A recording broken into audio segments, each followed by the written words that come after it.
Student, ये हमारे first chapter का लास्ट टॉपिक है नेपोलियन बोनापार्ट।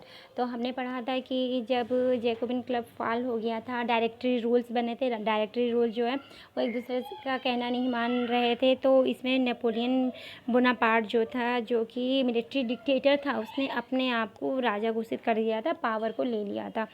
तो इस तरह से नेपोलियन आ गया था। तो नेपोलियन ने अपने आप को क्राउन किया था एज ए एम्परर इन 1804। 1804 में नेपोलियन जो है वहाँ का राजा बन गया था, मतलब खुद को ही राजा घोषित कर दिया था। और conquer many neighbouring European countries, उसने क्या किया था कि उसके आसपास के जो भी देश थे, फ्रांस के आसपास जितने भी पड़ोसी देश थे, वो क्या करता था, वहाँ पे हमला करता था। और जब हमला करके जीत जाता था, तो जीतने के बाद वो क्या करता था कि अपने ही किसी रिलेटिव को वहाँ का राजा बना देता था। ठीक है, वो किसी अदर पर्सन को नहीं, वो अपने खुद के रिलेटिव जिसने उसको विश्वास था, उसको वो राजा बना देता था। और इस तरह से वो फ्रांस के आसपास के हर साइड के देशों को जीतता हुआ आगे बढ़ रहा था।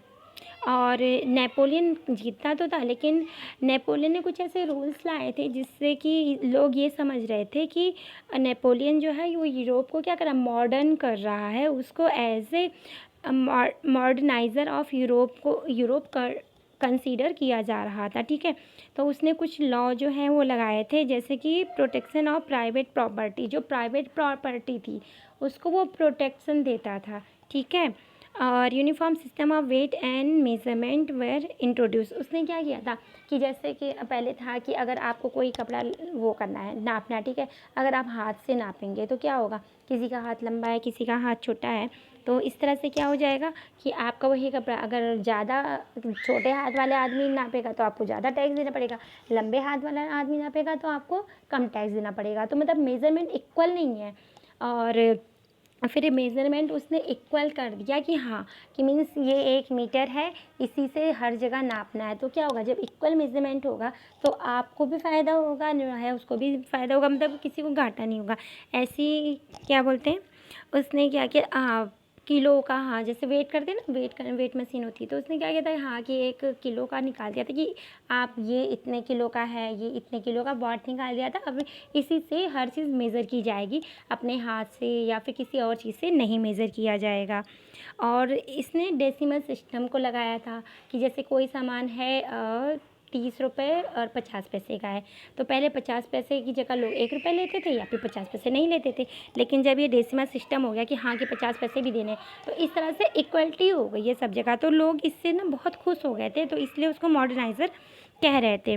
तो नेपोलियन ये था। तो अब नेपोलियन ने जब रूल किया तो लोगों को धीरे पहले तो बहुत अच्छा लगा कि हाँ, चीज़ें ठीक हो रही हैं, ट्रेड हो रहा है, सब चीज़ हो रहा है और अर्थव्यवस्था सुधर रही है और सिलेवरी जो है चल रही है। तो अब जो फर्स्ट एंड सेकंड स्टेट के लोग थे वो लोग भी खुश थे।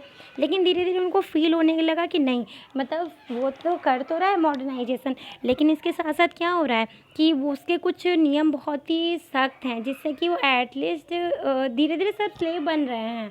तो वो इंडिपेंडेंट नहीं हो पा रहे हैं जैसे उन्होंने सोचा था कि डेमोक्रेसी आएगी, तो ये सब चीज़ें नहीं हो रही थी।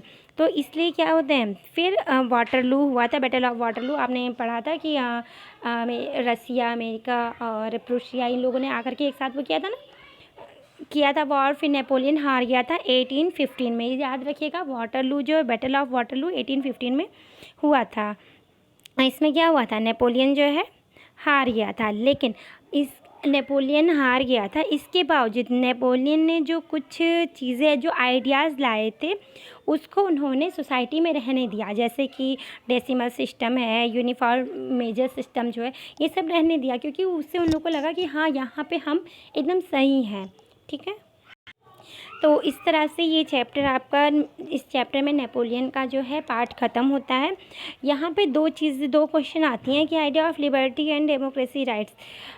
जो फ्रांस रिवॉल्यूशन था, इस रिवॉल्यूशन से दुनिया को क्या मैसेज गया या फिर हम क्या सीखें। तो इसका आंसर है कि हमें लिबर्टी और डेमोक्रेसी राइट जो हैं उसका आइडिया हमें पता लगा। उसके पहले किसी ने सोचा नहीं था, फ्रांस रिवॉल्यूशन के बाद ही पूरे वर्ल्ड में लिबर्टी, आज़ादी और डेमोक्रेसी यानी कि लोकतंत्र के बारे में ये आइडिया लोगों के दिमाग में आया। ठीक है, ये है इसका आंसर। और सेकंड है कि जो फ्रांस रिवॉल्यूशन था, इस आइडिया को किसने रिस्पॉन्ड किया इंडिया में? अगर इंडिया की बात करें तो इंडिया में सिर्फ 2 ही लोग थे, एक टीपू सुल्तान और दूसरा राजा राम मोहन राय। इन लोगों ने क्या किया था, इस फ्रांस रिवॉल्यूशन का रिस्पॉन्ड किया था। ये दोनों क्वेश्चन इंपॉर्टेंट है और एक एक नंबर में ज़रूर पूछे जाते हैं, तो आप ध्यान रखिएगा। ओके स्टूडेंट, यहाँ पे आपका ये फर्स्ट चैप्टर जो है द फ्रांस रिवॉल्यूशन ख़त्म होता है। Thank you.